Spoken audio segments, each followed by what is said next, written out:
മഞ്ജു പറഞ്ഞെടുക്കുന്നതാണ് എനിക്കെതിരെയുള്ള. കേരളം മുഴുവൻ നടുങ്ങിയ സംഭവം. കൊച്ചി നഗരത്തിൽ വെച്ച് ഓടുന്ന കാറിൽ നടി ആക്രമിക്കപ്പെട്ടത്. വാഹനം ഓടിച്ചിരുന്നത് കൊരട്ടിപ്പൂവത്തുശ്ശേരി മാർട്ടിൻ ആന്റണി. ഇയാളെ പോലീസ് കസ്റ്റഡിയിലെടുത്തപ്പോഴാണ് മാർട്ടിൻ നൽകിയ വിവരത്തിന്റെ അടിസ്ഥാനത്തിൽ സിനിമാ രംഗത്ത് പ്രവർത്തിക്കുന്ന പൾസർ സുനി എന്ന സുനിൽകുമാറിന്റെ നേതൃത്വത്തിലുള്ള സംഘമാണ് നടിയെ ആക്രമിച്ചതെന്ന് വ്യക്തമായത്. പിന്നീട് പൾസർ സുനിയെ ഒന്നാം പ്രതിയാക്കി പോലീസ് അങ്കമാലി കോടതിയിൽ കുറ്റപത്രം സമർപ്പിച്ചു. ഇതിന് പിന്നാലെയാണ് കേസിൽ നടൻ ദിലീപിന്റെ പങ്കാളിത്തം വ്യക്തമാക്കുന്ന സംഭവങ്ങൾ ഉണ്ടാകുന്നത്. പോലീസ് ദിലീപിനെ അറസ്റ്റ് ചെയ്തു.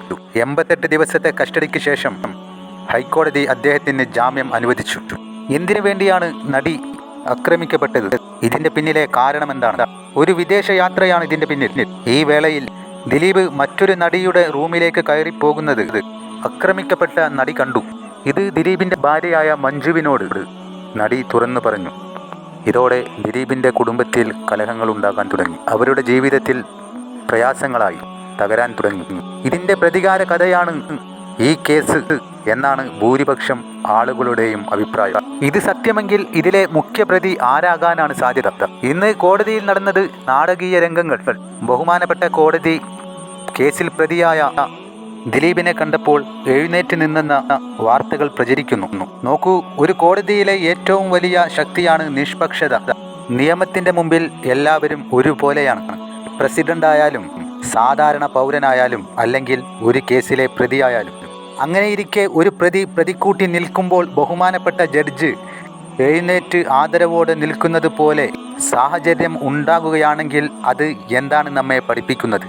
അത് വെറും ഒരു പ്രവൃത്തിയല്ല, നിയമത്തിന്റെ വിശ്വാസ്യതയ്ക്ക് ഒരാശങ്കയുടെ നിഴൽ കൂടിയാണ്. ഇതുപോലെയുള്ള വാർത്തകൾ പ്രചരിക്കുമ്പോൾ ജനങ്ങൾക്ക് വലിയ സംശയങ്ങൾ ഉണ്ടാകുന്നു. നിയമം സാധാരണക്കാരന് വേണ്ടി മാത്രമാണോ? ഒരാൾ പ്രസക്തനായതുകൊണ്ടോ പണമുള്ളവനായതുകൊണ്ടോ വ്യത്യസ്ത പെരുമാറ്റം, വ്യത്യസ്ത നീതി ലഭിക്കുമോ? അതിനാൽ ഇത്തരം സംഭവങ്ങൾ ഉണ്ടാകുമ്പോൾ അവയെക്കുറിച്ച് തെറ്റിദ്ധാരണകളില്ലാതെ വസ്തുതകളെ ജനങ്ങൾക്ക് ബോധവൽക്കരിക്കേണ്ടതാണ്. അത് അത്യാവശ്യമായി വേണ്ടതാണ്. കുറ്റവിമുക്തനായ ദിലീപ് ആദ്യമായി പറഞ്ഞത് സർവശക്തനായ ദൈവത്തിന് നന്ദി. പോലീസിന്റെ കള്ളക്കഥ പൊളിഞ്ഞു, സത്യം ജയിച്ചു. നിരപരാധിയായ ഒരാൾക്ക് നീതി ലഭിച്ചാൽ കാണിക്കുന്ന പ്രകടനങ്ങളല്ല ദിലീപ് ശേഷം കാണിച്ചതെന്നാണ് പലരും അഭിപ്രായപ്പെടുന്നത്. അഭിഭാഷകന്റെ കാല് തൊട്ട് വന്ദിക്കുക. എന്തിനു വേണ്ടി? നിരപരാധിയായ തനിക്ക് അവകാശപ്പെട്ട നീതി തനിക്ക് ലഭിച്ചപ്പോൾ അത് മറ്റൊരാളുടെ മുമ്പിൽ നന്ദിയായി രേഖപ്പെടുത്തുന്നത്. 9 വർഷം നിങ്ങളെല്ലാവരും പറഞ്ഞില്ലേ, ഇനി ഞാൻ പറയട്ടെ എന്ന് തുടങ്ങി ദിലീപ് പറഞ്ഞത് ഇത് മഞ്ജുവിന്റെ കൈകടത്തൽ മൂലം തന്നെ സമൂഹത്തിൽ അപമാനപ്പെടുത്തണം എന്നുള്ള ഗൂഢാലോചനയിൽ നിന്ന് ഉണ്ടായതാണെന്നും അതിന് പോലീസുകാരുണ്ടാക്കിയ കള്ളക്കഥയാണെന്നും. എന്നാൽ ദിലീപ് രക്ഷപ്പെട്ടു എന്ന് പറയാനായില്ല.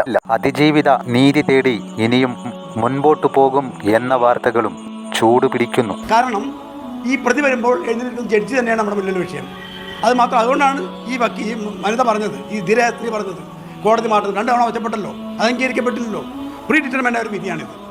ദിലീപ് എത്തിയപ്പോൾ ജഡ്ജി എണീറ്റു എന്നുള്ളൊരു ആരോപണമാണ് ഇപ്പോൾ വരുന്നത്. അപ്പോൾ അതിൻ്റെ വ്യക്തത എങ്ങനെയാണ്? കേരളത്തിലെ ആണധികാരത്തിൻ്റെ, പുരുഷ മേധാവിത്വത്തിൻ്റെ, അവരുടെ മൃഗകാമനകളുടെ ഒരു ഇരയാണെന്നോ ഒരു കളിപ്പാട്ടമാണ് സ്ത്രീകളെന്നുള്ള കാര്യം അംഗീകരിക്കാൻ വിസമ്മതിച്ചെന്നാണ് ഈ പ്രക്ഷോഭത്തിൽ പാരപ്പെടുന്നതായിട്ട് ഞാൻ കാണുന്നത്. ഈ സമരത്തിന് ശേഷം 1 വർഷം കഴിഞ്ഞപ്പോഴാണ് കേരളത്തിൽ ഇവിടെ കന്യാസ്ത്രീ സമരം നടന്നത്. അതൊരു പീഡനമായിരുന്നല്ലോ. ആ പീഡനത്തിൽ നടത്തിയ സമരത്തിൽ നമ്മൾ